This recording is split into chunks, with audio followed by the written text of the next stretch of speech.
I'm Alex Tarrant for interest.co.nz and welcome to another of our series with the finance bigwigs. It's Stephen Joyce, James Shaw, and we've got Grant Robertson from the Labour Party now, the man who wants to be Finance Minister after September 23. And Grant, we know it's going to be Finance Minister because Ms Ardern's ruled out Winston Peters. That's encouraging to know, Alex. I serve as any minister or wannabe minister serves at the pleasure of their leader, so that's good to know. Good stuff. Now, I want to start, this is an interest.co.nz interview, so monetary policy, of course, our big thing. You've got your new policy. Now, looking at it in two parts, you want to move to a board for setting the OCR, and there actually seems to be a bit of consensus that this is possible. But you're wanting people from outside the bank to sit on this board, and so that's one option. The other option is just having maybe what's happening at the moment, which is informally, which is the governor, the two assistants, the head of economics. Do you think we've got the depth of knowledge required to be able to do what you're proposing? Yeah, I think we do, and we'll be looking towards people with monetary policy expertise in academia. We know that there are people who've served on the board before who have a strength and a knowledge and an understanding of monetary policy. Bear in mind too, the two ideas we've got are linked in the sense that we do want to broaden the objectives of the bank, sure. And so therefore, we'll be looking for people who can bring some knowledge and expertise in the wider macroeconomy, the way in which employment is going. So I think within that scope, we do have a pool of people. It's a little bit like the argument when New Zealand moved to create the Supreme Court. There was this, oh my gosh, we don't have people who can do this. Of course we do. We need to build their expertise up, but we're very confident that the people are out there. Okay. One of these appointees you want is someone from Treasury to sit on there. I think in a non-voting role. They're not an appointee to the committee. They're there to provide a liaison point between the Treasury and the bank. Essentially between the broader, a clear understanding of the broader objectives of the government from an economic perspective, there to provide information and be a conduit, but they're not part of the decision-making apparatus. Okay. Are you confident that you're still going to be able to argue independence, though, away from because they're effectively a person from the Finance Minister's department sitting in there with all the governors during a rate setting meeting? Yeah, but they're not making the decision. Okay. And so the decision is still being made by the bank and the external people that we're bringing in. We want the maximum amount of information to be available to those who are making this decision, and we want to make sure that the flow of information is good. I really do believe, we've worked hard here to keep the independence of the bank. We've got the balance of people, so that the bank is still able to do its job, but we're bringing the outside perspective in. Okay. The other aspect of the changes you want is to add full employment or maximum employment to the inflation mandate. Now, you've said neither is going to be more important than the other, right? We've got a target for inflation, we've got parameters, so 1 to 3%, 2% midpoint, and I think you've said you're not too keen on really changing that. Have you had any more thoughts on how we at least monitor whether the bank has met what you want it to do in terms of the employment goal? Yeah, the most important thing for me is ensuring that the bank is having active consideration of the impact of monetary policy on employment. Okay. Now we've got a clear goal to see unemployment reduced down to 4% yes. in our first term. Is that not a goal now? So if we don't get there, has the Reserve Bank failed? No, the Reserve Bank and I've been very clear, the Reserve Bank is not tied to that specific percentage. We all will have failed. Well, you do say you want the full economic apparatus. Yeah, we all, but that will be a collective failure. Not that it's going to be a failure, it's actually going to happen, but we're not saying the bank is solely responsible. It's about making sure that when the bank is making its decisions, it's looking at the health of the wider economy. Okay. Now, I also said at the time that the exact wording of this is something that we're prepared to sit down and make sure that it's doable, make sure that we're not being unrealistic. But I think everyone's pretty clear that inflation control remains absolutely essential for the bank, but it is capable of walking and chewing gum at the same time. It feels to me, though, that inflation targeting is still more equal than the other. I think that's maybe because that's what we have now, and so therefore people are coming from that as the basis. Okay. But I know I've talked about this to you before, but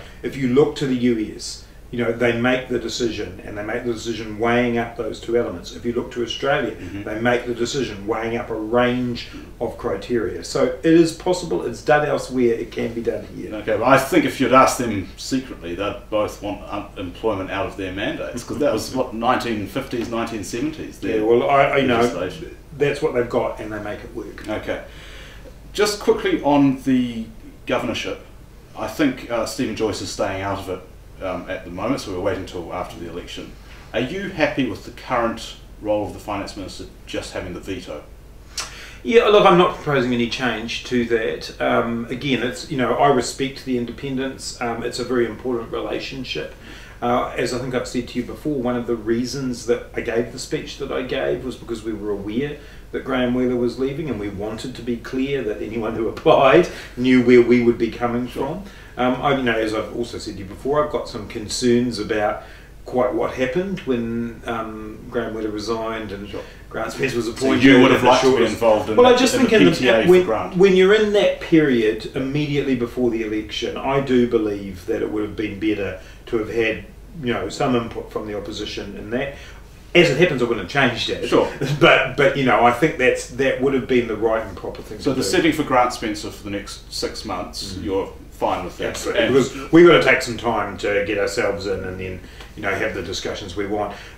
I'm not sure at what stage the shortlisting process is at. And I mean, there is clearly some work going on there, but if I take your word that Mr. Joyce is not involved, and that's as it should be too. Okay, sure. And you're okay with the job description? Yes, but as I say, the reason we gave the speech was to make sure that people were aware that should we be elected, this is the direction we're going in. The job description is what it is as it stands today. And you're happy that the markets will understand, financial traders will understand Labour's position on this dual mandate? You don't think they're going to get confused around the 4% unemployment target with, what if the bank comes out and says, look, Nauru was 4.5%. 4.5, yep. And so we're not going to allow for monetary policy settings. Yeah. Look, we'll discuss this in good faith with the bank. As I said, the exact wording, I'm happy to make sure that we sit down and make it workable. One of the reasons we did this was, again, to help with market certainty. We certainly know from overseas, some of the other things we've talked about, like publishing the minutes of the meeting, is actually really welcomed by market analysts because they have a lot more information. So yeah, I am confident, and in the end, it will come down to what we can negotiate and put into the PTA. Now I want to move on to exports. So obviously one of the more famous promises by the current government is the 30 to 40% of exports as a percentage of GDP. I think when they came in it was 29%, and this year it's 26. 26. The ones I looked at was 29 still. Oh no, I think there's been some reclassification, but I think it's about 26. 40% exports to 40% of GDP though, it's a nice aspiration to have though, wouldn't it? Certainly is, and yeah, well look, I mean, we want to see exports lift. The value of exports at the moment hasn't even got back to where it was in 2014, so we've got issues in terms of lifting that value. So how would we see it differently under a Labour League government? So I think it goes together with the other concern that's been raised about productivity, and I think the two things go very closely together. What we've got to do is what's bogged New Zealand down for a long time is how do we drive the diversification of our economy, which goes alongside how do we add value to the economy. And for me, the starting point there is around research and development and innovation. And we don't believe that, we're still well below the OECD average. The private sector R&D is about a third of the OECD average. So clearly we've said R&D tax credits. We want to make sure that actually there's some certainty of investment. For large businesses, they've been telling us that is something that they want. It will then enable them to start pushing themselves up the value chain. Talk about productivity in a minute. Specifically on free trade, so TPP 11, you've said you wanted to renegotiate it. Are you prepared to walk away if you don't get 100% of what you want, or is there compromise open? Look, what we want is to be able to have something that everybody else who's asked for it in that agreement has, which is the ability to be able to protect the sale of residential properties to be only for those who have a right. So that's the only change you want? That's the one that I'm focused on. I know that there were some concerns around intellectual property issues as well. We would have to take, and biologics, we would have to take some briefings about that, but that's the one that has been the major sticking point for us. But there could be negotiation? Look, for me, that is still a bottom line.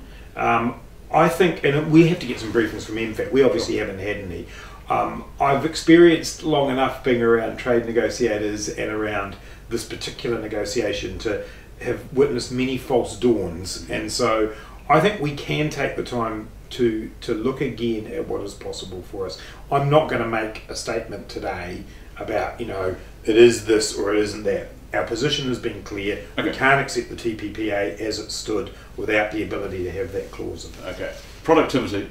Well, probably the other thing that's just worth noting though on trade is because, we are committed as a party to quality trade agreements for New Zealand, and we showed that the last time we were in government, and so that remains, and there is huge opportunity out there in the EU and other parts of Asia that we can start to build that up. So while the TPP and the situation there is what it is, there is an enthusiasm in the Labour Party to continue to negotiate important agreements for our exporters, and also to pick up, we're about to talk about productivity, to pick up the Productivity Commission's concern about international connectedness. Mm-hmm. Now, part of international connectedness is trade agreements, but another part is how we build better collaboration between our research institutes here and overseas, how we make best use of NZTE on the ground to build those links, particularly for small and medium-sized businesses. Morris Williamson's in...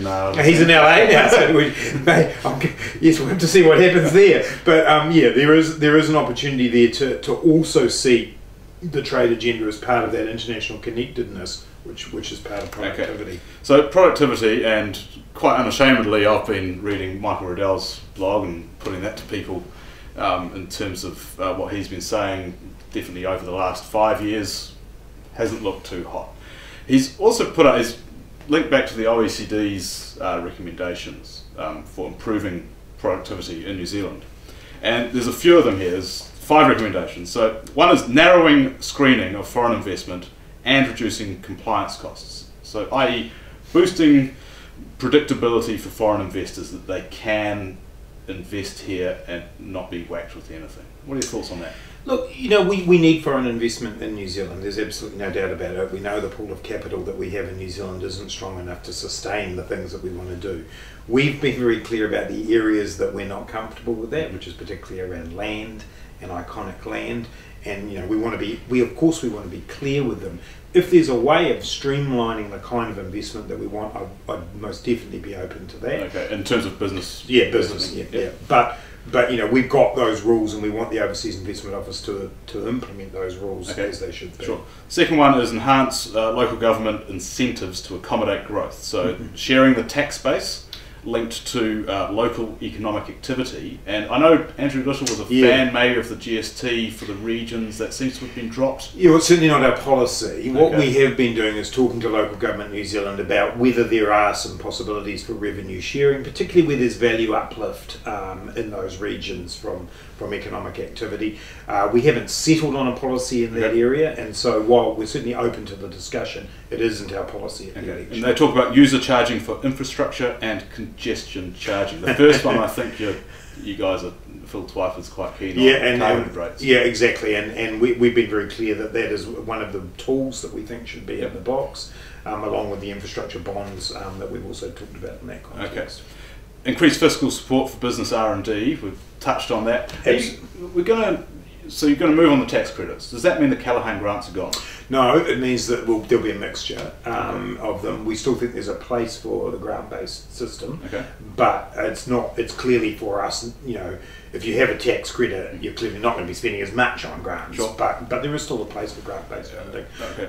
I think on that is also that, for me, that is that relationship between the CRIs, universities and the private sector. Now, this is the area of work that I was involved in before I became a politician, working for Otago University, and I still see a lot of opportunity in there. It's not necessarily about funding in particular, it's actually just about the mandates of those bodies and how they work together. Are you worried that the government interaction with universities has declined just with this Times higher education survey coming out showing UOA and other universities sort of backtracking a bit? Oh, you've got to be a little bit careful about those surveys. They do tend to move up and down a bit. But in general, I don't think as a country of 4.5 million people, 4.8 million people, that we think enough about the connections in our tertiary sector with our research sector. You know, we're not that huge. I've been and seen presentations by Sean Hendy and others around, you know, how countries of our similar size to us actually build much better and stronger connections between the different research institutions. In part, that's because of the model we've got. So we've got this overly competitive model in our tertiary sector, and you know, one of the first lines of our tertiary education policy is about building a more collaborative sector. The research and innovation side of that's really important. Okay. Another number 4 is reviewing competition law to allow the Commerce Commission to undertake market studies. I'm not sure. We shouldn't just completely skip past it. I think there is a concern about that in New Zealand, and certainly we want, you know, the Commerce Commission to be able to play the role that supports business. Okay, great. And the 5th one is a high corporate tax rate reduces capital investment. They want you to review corporate and personal income tax rates and look for potential new tax bases. Wow. Ardern has ruled out raising the corporate tax rate. Can we see anything the other way? It's not in our plans. Okay. What if a hypothetical tax working group were to say... Yeah, look, the job we're asking of the tax working group is about the balance in the tax system, particularly in how we get the balance right between speculation in housing and in the way in which we look at assets versus the way in which we look at income. We don't have any plans at this point around corporate tax. Okay. On to tax. Can we stop ruling things out? Well, this is the thing, is that the questions get asked. Jacinda has been very clear from the beginning that the family home and all things associated with the family home are not part of what we're asking the working group to look at. You know, it is. I understand for people it's a bit difficult, because what we're trying to say is here's a direction of travel that we're going in, and we want therefore the expert working group to come back to us and say, are we going far enough? Is a bright line test of 5 years far enough in this area? Okay. Excluding the family home though, because you've talked about fairness across income, assets and wealth. Yep. Most of our wealth, I mean, well, if it's in one asset, it's owner-occupied housing. Yeah, but the point is that we're making a decision that says that your home is yours. It's an important part for people of the security of their lives to know that it's theirs, that's how we build strong communities. And I think you look around the world, let's be honest, most countries that apply capital gains tax do exclude the family home. But it leaves open that incentive to invest more and more in your home with the hope of a capital gain. So and this is the problem that's cracking a different nut though. What we're talking about is property speculation, not about what people do in terms of owning their own home. Okay. On the capital gains tax imputed rents argument, it's been put, and this is an Andrew Coleman thing, look, let's just get away from that and let's talk about savings taxation, the way we tax savings. Can you see any sort of changes there? So at the moment, if I put money into KiwiSaver, my income's taxed before I put it into KiwiSaver, and then in KiwiSaver, whatever I make on it is taxed as well. So that's two levels of taxation.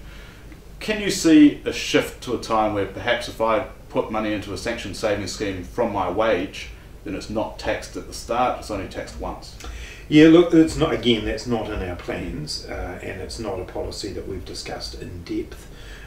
We do want to encourage savings, and one of the things that I want to look at when we get into government is how do we reach the group of people who haven't joined KiwiSaver. Now, they do tend to be low income New Zealanders, and therefore we're going to have to think very long and hard about what it is that will help them in. Clearly lifting their wages will help them come into the scheme, but no, at the moment we're not looking at the tax regime on savings. Okay. Would you want the working group to include that? It isn't something we've thought about. Sure. You mentioned KiwiSaver. What are your thoughts on compulsory KiwiSaver? Yeah, look, I still believe in everyone being in KiwiSaver, a universal scheme. as I say, we've now reached the point where those that aren't in the scheme are largely made up of the lowest income New Zealanders. What we've said is we now want to take a look at what is the best way to bring them in. I mean, I don't want to click my fingers and say it's compulsory to a group of people who are looking at us saying, well, I'm just making my way at the moment, I'm just meeting my bills. So we will look at that when we're in government and find a way. But the commitment to every New Zealander, working New Zealander, being in KiwiSaver is something that we still hold. Okay, but it doesn't necessarily mean compulsion. No. Okay. The fiscal plan has been something that's been in the news recently. We're not going to talk about the numbers. The conversation is moving on, though, to room for other spending, apart from what you've flagged, education, health, police, regional families. development, families. There is quite a lot that we flagged. So, I mean, this notion of a zero budget's a bit silly when you look at how much we've actually flagged. You also talked about efficiencies and reallocations. Have you had any sort of thinking about reallocations? I think what every government does when it comes in is it takes a long, hard look at what the previous government's been doing, and there is invariably going to be things that we won't carry on with. That's the nature of every government coming in. Such as? Well, you know, an example could be the Social Investment Agency that the government set up. You know, we don't believe that the way that they're implementing that policy is sensible. I would have to be convinced that a standalone agency was the best way to do this. You've talked about prisons. Yeah, we've also looked at both the corrections budget and the defence budget. Yep. They are mainly large-scale capital items that we're talking about there, but certainly, you know, our goal would not be to be having to build more prisons at all. And clearly, you know, the defence budget, while we've got to make sure we maintain our defence force, I'd want to have a very long look at the $20 billion plan. Unless Ron Mark's in the cabinet.